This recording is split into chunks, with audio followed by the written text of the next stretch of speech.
Me acompaña Micaela Cuesta, que es doctora en Ciencias Sociales, docente e investigadora de LICH, que es el Laboratorio de Ciencias Humanas. También es coordinadora del Laboratorio de Estudios sobre Democracia y Autoritarismo, el LEDA, y es especialista en teoría sociológica y teoría crítica. A su lado está Silvia Greenberg, doctora en Educación por la Universidad de Buenos Aires y directora del Laboratorio de Investigación en Ciencias Humanas, el LICH, que es un laboratorio de doble pertenencia con ISET y UNSAM. Y es profesora titular de Sociología de la Educación y Pedagogía. Y al lado de Silvia está Alberto Pepe Palacio, es director de la Escuela Secundaria Técnica de la UNSAM.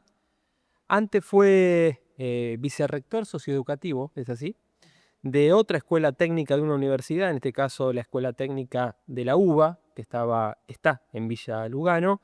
Pepe es además abogado, vinculado a muchas causas vinculadas a los derechos humanos. La idea es conversar con ustedes tres sobre educación en el marco de la Semana Nacional de la Ciencia, y me gustaría como disparador hacerles una pregunta para que los tres la respondan, eh, que tiene que ver con las demandas que tiene la sociedad hacia la escuela. ¿Pueden identificar hoy qué le demanda la sociedad a la escuela como institución? Me gustaría que quizás vos, Pepe, comiences. Bueno, buenos días, gracias por la invitación. Es un honor para mí compartir este espacio con Mariela y con Silvia, por supuesto. Em, y bueno, yendo directamente a la pregunta, en general la sociedad y las familias en particular, y los chicos y las chicas en particular especialmente, lo que le demanda a la escuela es una cantidad de situaciones que van más allá de lo estrictamente educativo, más allá de una demanda pedagógica, ¿no? Quizás tiene que ver también con eh, eh, digamos, con un posicionamiento que tiene la escuela hoy, hasta legislativo, hasta que viene de la Convención de Derechos del Niño, entre la ley de promoción y promoción de derechos, donde la escuela tiene una corresponsabilidad en todo lo que es lo que tiene que ver con el asegurarle a los chicos y las chicas, en general, lo que tiene que ver con sus derechos, el ejercicio de los derechos. Y en ese marco, entonces, la demanda que existe hoy es superadora de lo que quizás en la época donde yo estudié, que soy el más grande de la mesa, por ahí la sociedad y nuestros padres le demandaban a la escuela, quizás estaba fundamentado en lo estrictamente pedagógico, el fortalecimiento del recorrido académico. Hoy hay un conjunto de temas que hacen que la escuela, además de lo pedagógico, la responsabilidad primera que tiene de asegurar el derecho a educación, tiene que intervenir en una serie de acciones reparatorias ante la vulneración de derechos que a veces se hacen, resultan muy importantes y hasta ponen no digo en un segundo lugar, pero en un escalón diferente, o un segundo escalón, antes de profundizar lo pedagógico, lo académico, su derecho a educación. Entonces, hoy esas funciones están muy, y especialmente hoy, donde otras responsabilidades en la comunidad están quizás desdibujadas o no muy bien asegurados los roles o definidos los roles en cuanto a el lugar que le corresponde en una instancia reparatoria ante alguna vulneración de derechos. Hoy se le pide a la escuela un esfuerzo que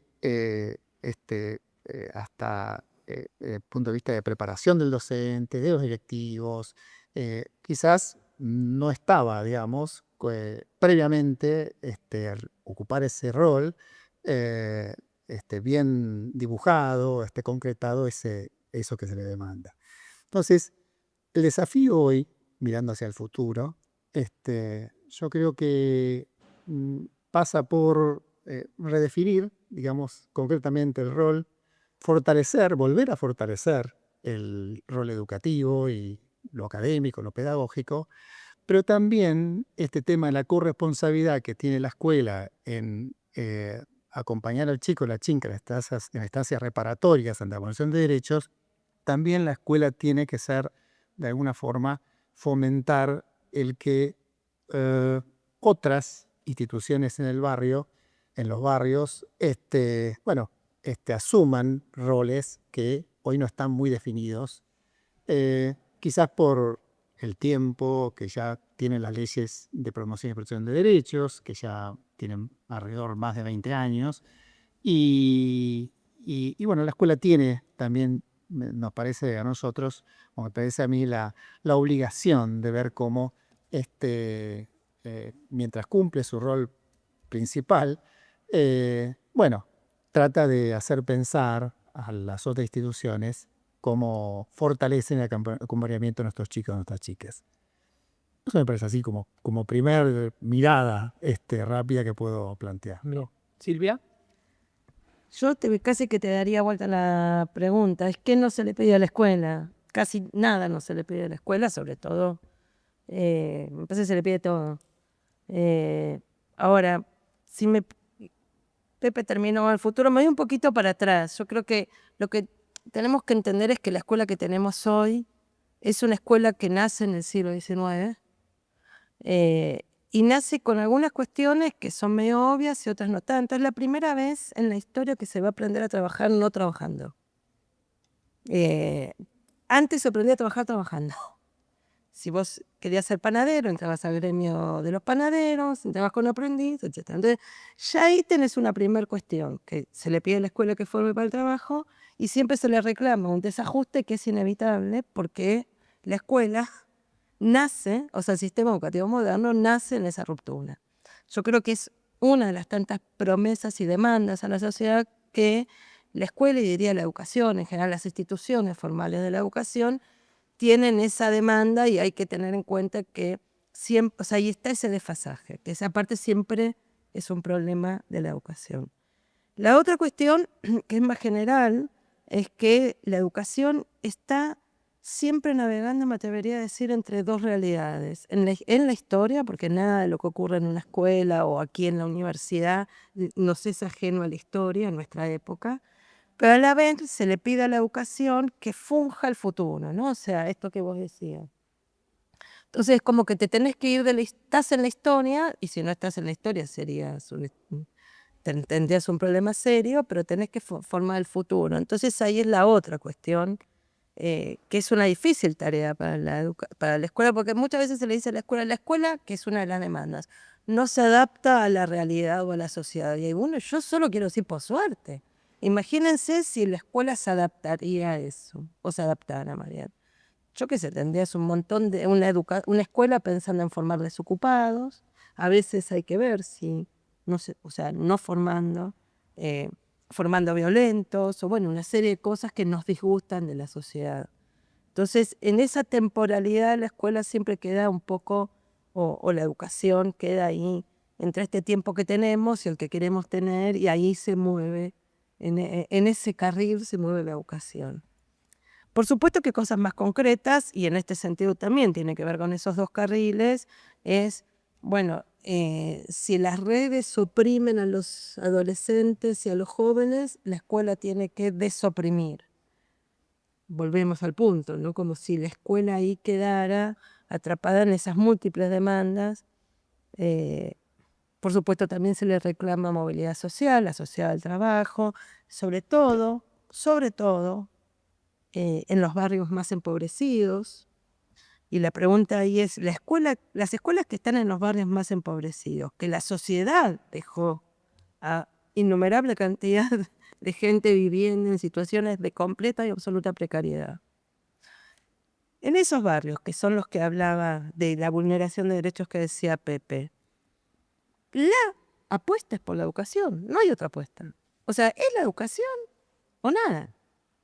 Ahora, las escuelas en esos barrios, que insisto que la sociedad los dejó o los dejamos a innumerable cantidad de gente viviendo en la precariedad más absoluta, ¿están preparadas para eso? ¿Tienen la fortaleza que no tiene el barrio para responder a esto? Y eso vuelve como frustración, ¿eh? Eso yo a la respuesta que le demos a esto, tenemos parte de las explicaciones por qué en la educación se vuelve un tema de campaña y por qué la frustración ante esa esperanza, porque hasta esa esperanza después, esa frustración, o sea, esa esperanza vuelta a frustración es un boomerang. Y yo creo que ese es una de las demandas y uno de los problemas que tenemos con esa demanda. Dejo aquí para... Bueno, no me queda tantísimo para agregar. No, por supuesto que comparto mucho de lo que dijeron Pepe y Silvia. Yo pondría el punto, me gusta porque Silvia pone el punto en la educación e invierte la pregunta, y yo pondría el punto en la sociedad. Pero justamente para desarmar la pregunta, porque vos decías, Martín, ¿qué le demanda a la sociedad a la escuela? Y yo preguntaría, ¿qué sociedad? Porque la sociedad es heterogénea, está atravesada por diferencias de todo tipo, ¿no? De estatus, de prestigio, de clase, simbólicas, económicas, como querramos caracterizarlas, y no todos esos sectores le piden lo mismo a la escuela. Entonces, habría una demanda para mí, o si tuviese que responder, diría, hay que atender a la procedencia, digamos, del sector para advertir cuál es la demanda. No todos, insisto, piden lo mismo. Creo que Pepe decodificó eso rápidamente cuando se pensó en su coyuntura. Entonces decía, bueno, mi escuela, o sea, la escuela que a él le toca conducir con un enorme desafío, está vinculada a la universidad y al mismo tiempo, le digo al mismo tiempo porque no son mundos que se toquen siempre, la universidad con un barrio popular, precarizado en múltiples sentidos. Digo, a esa escuela probablemente la demanda la exceda en su vertiente pedagógica, pues uno tiende a pensar, bueno, ¿a qué se va la escuela? Ya la escuela se va a aprender, cualquiera respondería. Sin embargo, esa respuesta solo es evidente para un sector cada vez menor, diría yo, de la población, si es que alguna vez fue evidente, porque no se iba a siempre aprender. Silvia también retomó eso, dice, bueno, antes iba a formarse para el trabajo. Formarse para el trabajo no es lo mismo que aprender si uno lo despliega, digamos, ese concepto. Entonces, teniendo esto en mente, diría, bueno, hay algunos sectores que continúan pidiéndole a la escuela que enseñe, o sea, capital cultural, lo pongo en términos burdesianos. Hay otros sectores que consideran que su biblioteca ya está en su casa, entonces no le pide que le enseñen, le pide contactos, le pide capital social. Eso ocurre en escuelas muy caras, que la matrícula vale por lo que valen sus contactos, no por lo que vale la currícula o el contenido académico. En algunos casos, Silvia no está de acuerdo, pero está bien que no esté de acuerdo. No, pero es verdad que hay muchos, ahí depende insisto, vuelvo con lo mismo, depende de dónde proceda la demanda, qué es lo que se le exige a la escuela. Y también se le puede exigir simultáneamente capital social, capital cultural y capital económico. Entonces, homogeneizar la demanda creo que sería un mal modo de responder. O sea, habría que pensar, vuelvo, coyunturalmente y en la institución concreta que estemos analizando, bueno, cómo se compone esa comunidad en términos socioeconómicos, sociopolíticos, para interpretar la demanda que esa comunidad le hace a la institución. Y otra cosa que me parece muy relevante hoy y que también tiene que ver con lo que decía Silvia y también Pepe, que es que hay una crisis de las instituciones que afecta a la escuela, casi diría, no sé si en primer lugar, pero Sí. sin duda afecta la autoridad la autoridad del docente puntualmente. La autoridad de la docente, porque en general además son mujeres, sabemos eso. Entonces, es muy difícil demandar algo al instituto, o sea, atender a una demanda, por ejemplo, eso, ¿no? De respeto hacia la escuela, cuando las figuras que desempeñan o deberían desempeñar esos roles asociados a la autoridad están deslegitimadas desde múltiples sectores, inclusive diría desde la propia familia, ¿no? Que disputa en términos educativos muchas veces o de competencia o habilidades con la docente y la desautoriza desde el minuto cero. Entonces, pedirle a la escuela que reponga, como también me parece que decía Pepe, que reponga todas las legitimidades y confianzas que están siendo erosionadas en toda la sociedad, desde unos sujetos que forman parte de esa sociedad, porque eso es lo otro, o sea, el sujeto docente no está por fuera del universo, el sujeto docente está atravesado por no solo digamos, prácticas o fallas de reconocimiento de su profesión simbólicas y económicas, porque se les paga mal, porque se les considera que son vagos, que no quieren ir a trabajar. Eso es lo que se dice en los medios de comunicación también. Sino también porque habitan, yo me dedico mucho a la ideología, y lo tengo que decir, digo, están siendo habitados por ciertas ideologías neoliberales de las que eso no son inmunes, ¿no? Y cuando digo neoliberal estoy diciendo, bueno, una especie de exacerbación del individualismo, de desresponsabilización del destino del otro. Y si uno en la escuela se desresponsabiliza, se hiperindividualiza, bueno, la escuela indefectiblemente también va a fracasar. O sea, hay como una especie de asedio a las instituciones, a la autoridad de esas instituciones, a la legitimidad, por lo tanto, de esas instituciones, que para mí sin duda está afectando el vínculo educativo en general, porque ahí lo que se juega en ese vínculo es múltiple, no es solo un contenido, un aprendizaje, sino, bueno, todo esto otro que también comentábamos hace un rato, ¿no? Bien. Bueno, hay mil cosas para retomar o tirar de varios hilos. Voy a tirar de uno en particular, porque es algo a lo que hicieron mención los tres. Y en este caso te llevo directamente a la escuela secundaria de la UNSAM, Pepe, o sea, a tu experiencia, digamos, de gestión en esa escuela, lo que vos conocés de los chicos y chicas, de los docentes, de las familias.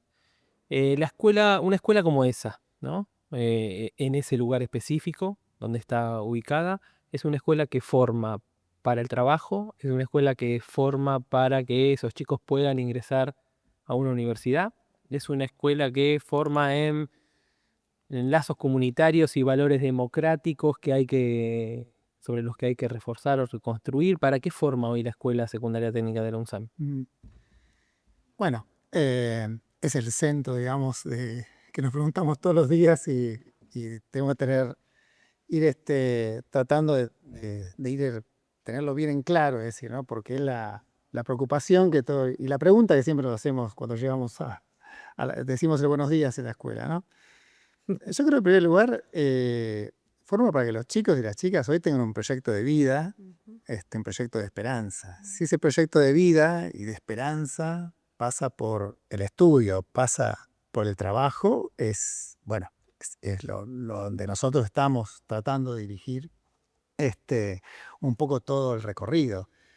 Pero en primer lugar, creo que tratar hoy en un mundo tan complejo, muy bien descrito por Silvia y especialmente por Mariela recién, tan complejo, con tantas situaciones de violencia, de las cuales los chicos y las chicas son víctimas de todo tipo, que tengo una escuela preuniversitaria para mí no es la última calle, sino es la primera calle de San Martín, que tiene por el fondo un zanjón, el Camino al Buen Aire, y donde era un basural, porque todo ese sector era un basural que se convirtió en un polo educativo, y gracias a la presencia de la universidad, gracias a la escuela secundaria técnica que está ahí, a la decisión política e institucional que la escuela está ahí. Entonces, yo en primer lugar yo creo que los chicos y las chicas es tratar de construir proyectos de vida, de esperanza, de alegría, que les muestre un horizonte alegre frente a una situación tan compleja que viven todos los días en el barrio. Y después sí, es el primer paso, ¿no? Quizás por eso en el ciclo básico nosotros trabajamos mucho por proyectos, tratando de mirar el barrio y mirar la realidad familiar y trabajar por proyectos concretos que miren el barrio, que tienen que ver con la situación del medio ambiente, que tienen que ver con el tema de la urbanización, que tiene que ver con la educación sexual integral, que tenga que ver con el desarrollo de su persona familiar, con la erradicación de la violencia. Y después, a partir de cuarto año, trabajar con proyectos concretos que pongan la mirada en el trabajo y en y en el estudio. Pero en primer lugar tenemos que fortalecer eso. Y estar muy atentas todos los días, que los chicos y las chicas vengan con alegría a la escuela, quieran estar con alegría en la escuela y el otro día con ganas de volver a la escuela, ¿no? Y a los signos y señales, que hoy que está esta serie tan de moda, o gran adolescencia, atentos a los signos y las señales que son indicadores que nuestras chicos, nuestras chicas en algún lugar de su vida no la están pasando bien. Y que en algún momento eso va a repercutir en algún lugar donde los chicos conviven, y puede ser en la escuela. Entonces, yo creo que nuestro objetivo principal hoy es tratar que los pibes tengan proyectos, ¿no? Un proyecto de vida, proyecto de esperanza, y a poquito ir transmitiéndole la necesidad de que el estudio no termina con los 6 o 7 años que van a recorrer en la escuela, sino que tienen, el estudiar es algo permanente, el aprendizaje es algo permanente, en esta universidad, en otra universidad, con tecnicatura, profesorado, lo que sea, pero el estudio, la capacitación tiene que ser permanente. Y un proyecto de trabajo, y la posibilidad que también ellos, el día de mañana, en el lugar donde estén, pongan su granito de arena para cambiar la realidad. Hoy los pibes y las pibas nuestras, sus familiares en general, no ni sus abuelos han tenido un trabajo registrado. Algo que creo que lo comenté por ahí ya en alguna oportunidad. Y si fueron a la escuela, seguramente habrán visto el cartel, como que estaba acá en la universidad. Sin salarios dignos no hay universidad, decíamos. Un señor fue a buscar a su nieta en la salita de al lado, en el jardín de al lado, y pasa por la escuela, pasa todas las tardes y me saluda. ¿Qué tal, profesor? Me dice, ¿qué tal, profesor? Cuando yo voy a despedir a los chicos a las 5 de la tarde. Y me dice, discúlpeme, me dice, ¿qué significa salario digno?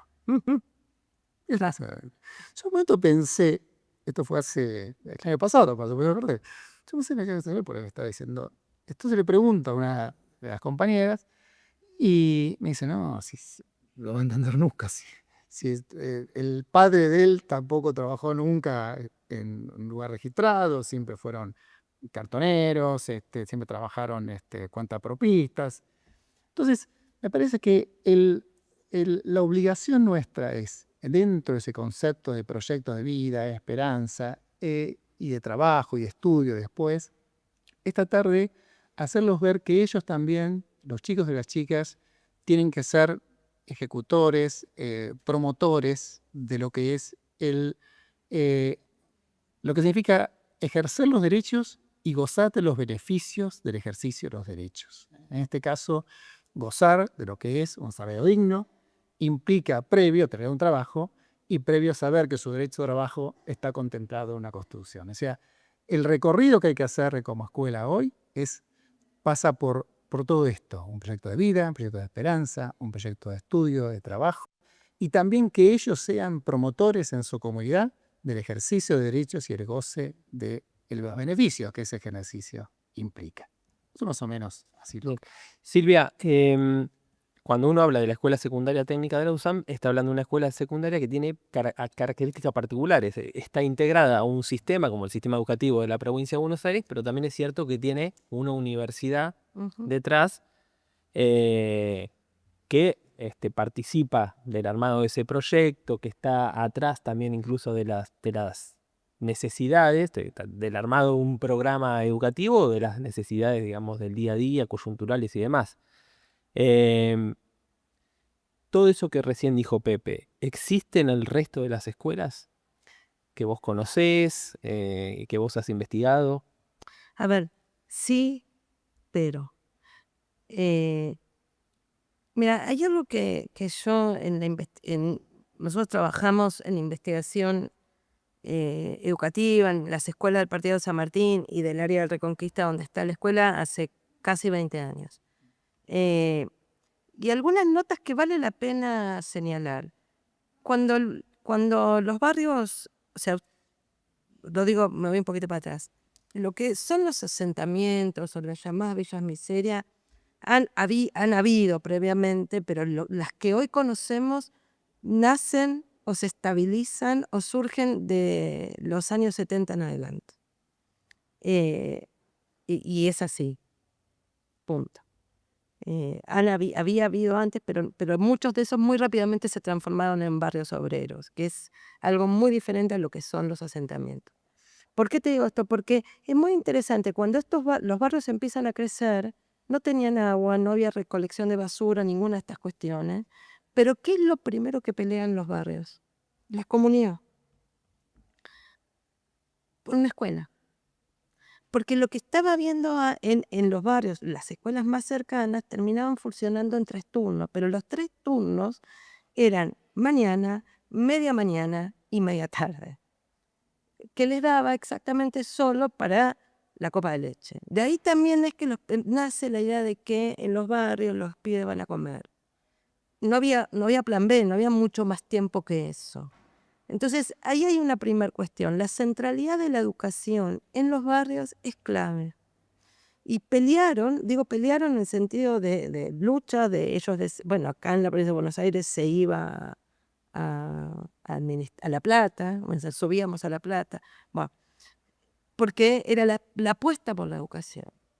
Ahora, si uno mira el estado de situación del sistema educativo, vivió, que lo decía Micaela en esta división, ¿no? Lo que tenemos es una sociedad fuertemente fragmentada, que era, lo decía, estas demandas diferentes, fuertemente fragmentada, casi te diría, dime dónde vives y te diré quién eres, ¿sí? En qué barrio vivís, y más o menos rápidamente te puedo sacar las fichas, digamos, más o menos tengo un perfil de quién sos, de qué consumís, qué te gusta, qué no, y lo mismo pasa con la educación.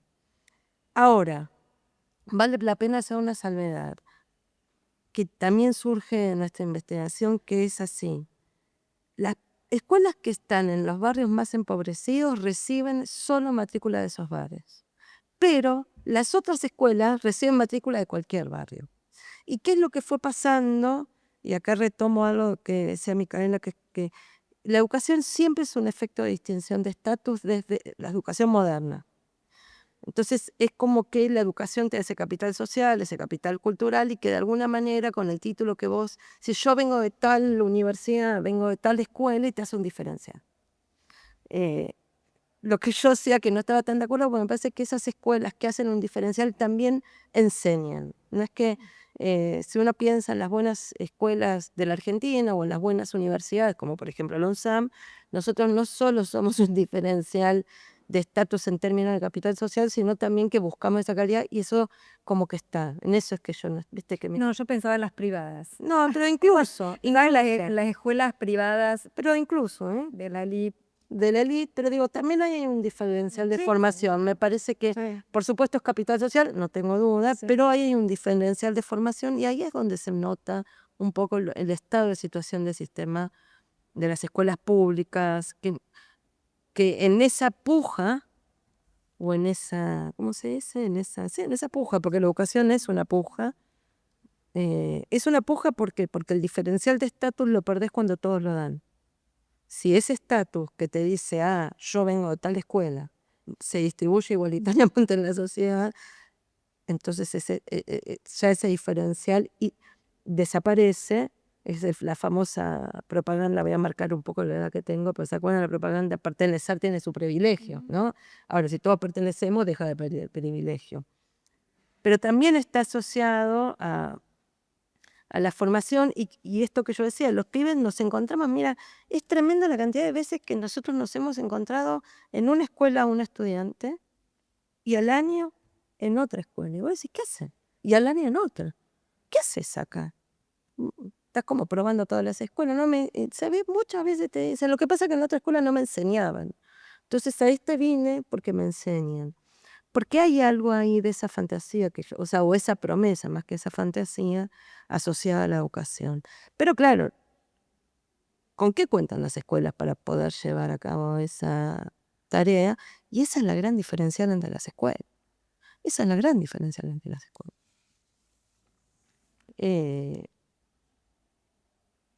Que ahí es donde la realidad de las escuelas no queda muy lejos de la realidad del barrio.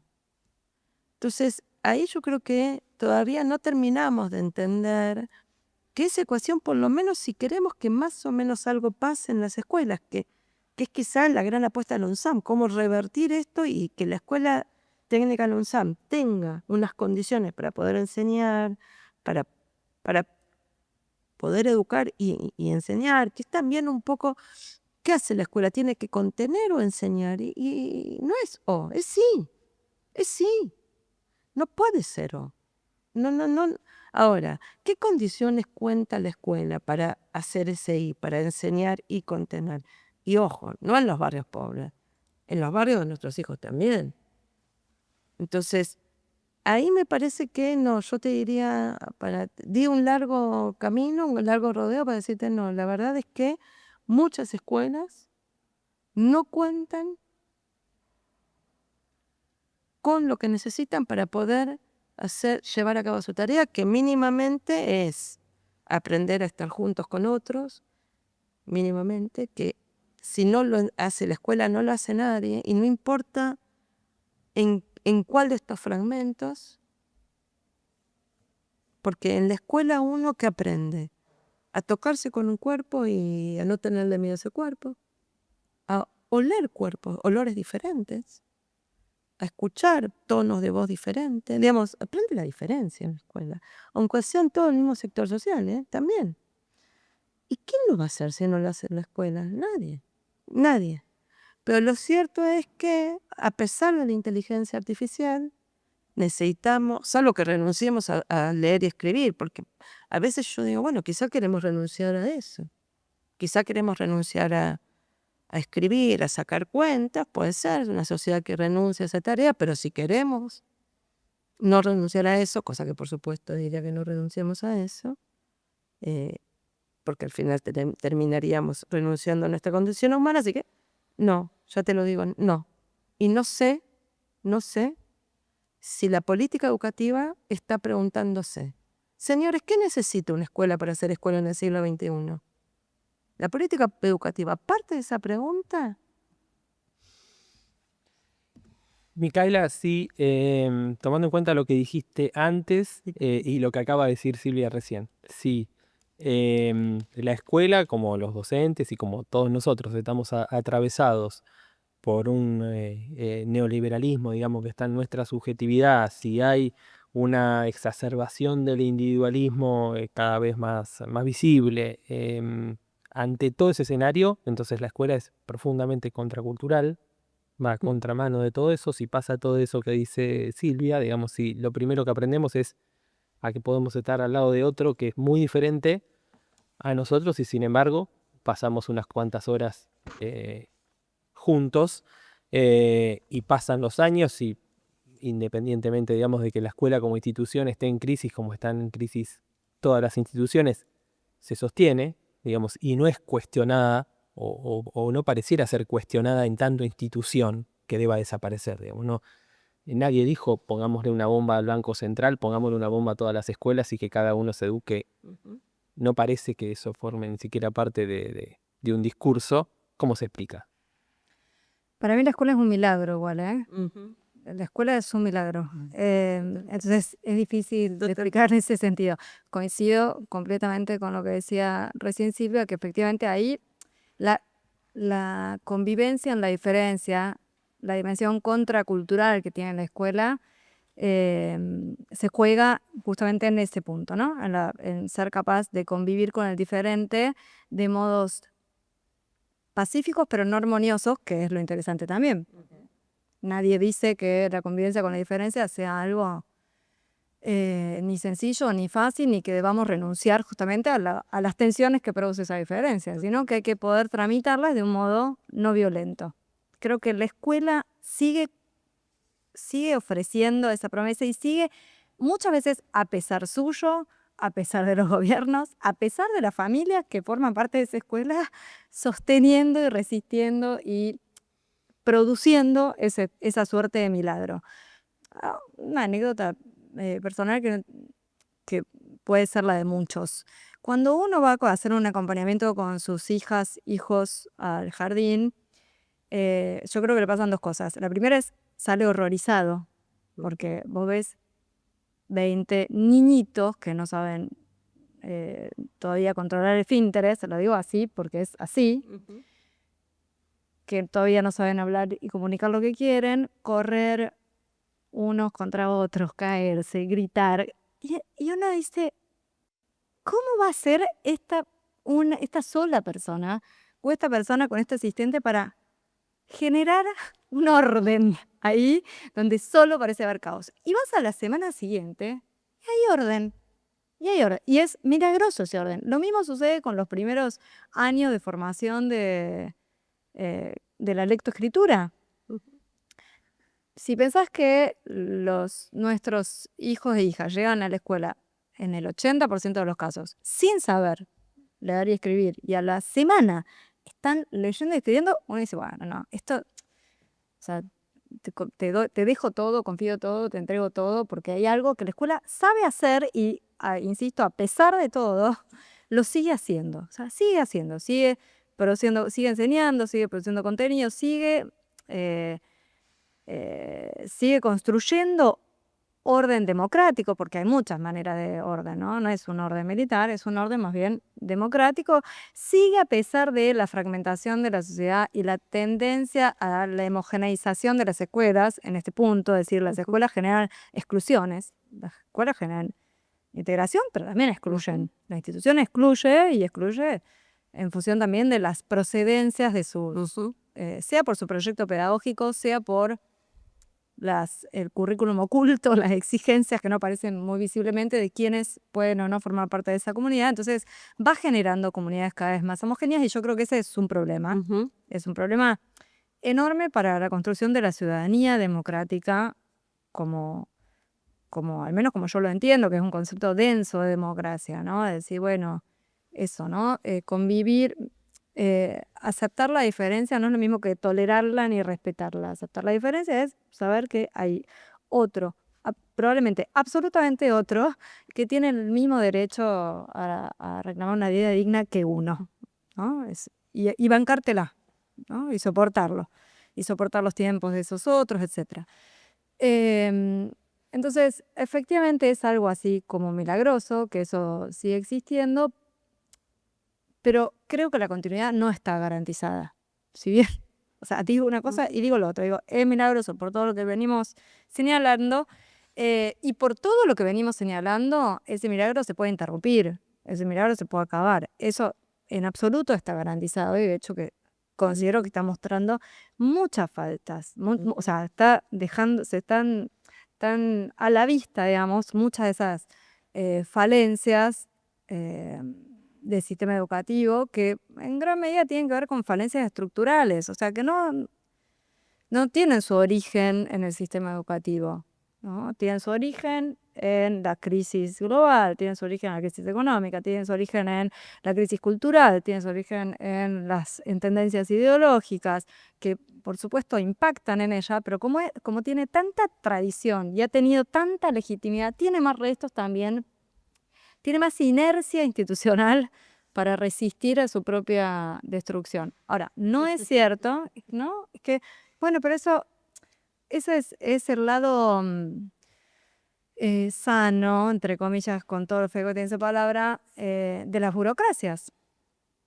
Si hay algo que permite la burocracia y las instituciones funcionan solo con burocracia, no a pesar de la burocracia, es que eso, ¿no? Garantizan cierta supervivencia de ciertas prácticas, ciertas lógicas en las cuales esa institución se fagocitaría o terminaría fagocitada por el mundo en el que vive. Ahora, no es cierto que, creo yo, no existan proyectos pedagógicos alternativos y cada vez más privatizadores de la educación, porque efectivamente uno empieza no solo a ver cómo las propias familias están disputando los límites de la escuela, cuando dicen, yo quiero ver qué le das de comer a mi chico, yo quiero ver cuán limpios están tus... O sea, teniendo una injerencia que yo considero que no, bueno, que no se corresponde con la que si uno tuviese confianza y creyera firmemente y legitimara esa institución, no tendría por qué tener esa injerencia. Y por otro lado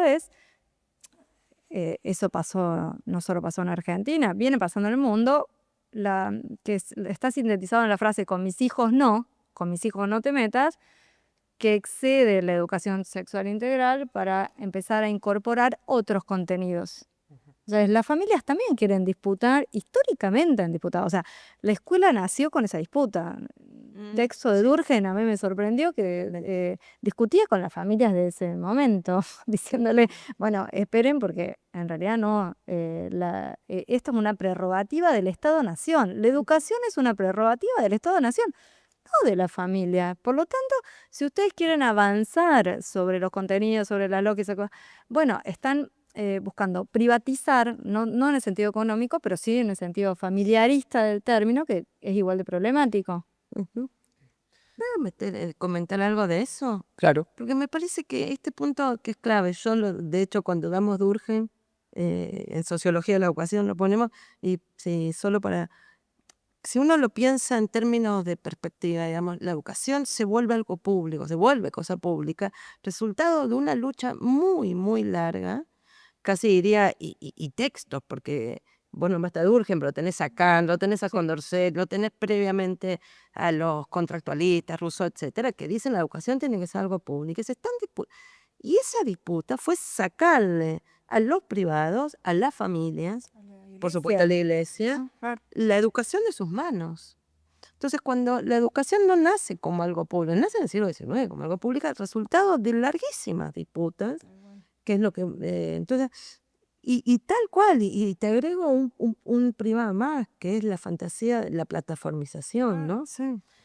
Que después sé lo que es Alan, pero me parece que este es un punto clave para entender, porque es como, y Sarmiento, la educación nace como obligatoria, y al punto que la policía, la ley 1420 dice, la policía puede ir a la casa de la gente a agarrar a los pibes, a los hijos, a los chicos, y llevarlos a la escuela. Es a tal nivel de obligatoriedad de la centralidad que se entiende, que es lo que decía Mica recién, que la educación tiene que ser algo público. Y yo creo que sí, acuerdo con vos totalmente, que eso está en riesgo. No, creo, una sola aclaración que esto. Muchas veces la gente confunde lo público con lo que te habilita. Como es público, cualquiera está habilitado, pasa con las redes, cualquiera está habilitado a decir sobre aquello que es público cualquier cosa. Y hay un error de concepción. Es decir, que algo sea público quiere decir que es de interés común, de interés de todos. Ahora, no quiere decir que todos, absolutamente todos, en cualquier condición puedan referirse a ello y disputarle los sentidos en su individualidad. Sí podés disputarle sentidos, pero no como un sujeto privado, sino en todo caso como un sujeto colectivo. Entonces, que la comunidad educativa, pienso, no las familias sueltas, no los padres, que algo como comunidad educativa demande al sistema público está perfecto, ahí sí, pero bueno, ahí tenés que tener el trabajo de la organización político, social, colectiva, que genere la demanda, una demanda consensuada y legitimada. Esto digo por esto, ¿no? Porque ahí efectivamente yo creo que cuando hay que tener cuidado cuando uno dice que algo es público y qué significa eso, y qué se le puede hacer o no hacer, o hasta dónde se puede ir, ¿no? Sé que tienen notas y apuntes de cada cosa, pero hasta acá llegamos. La seguimos en otro momento. Bueno, Perfecto. está bien.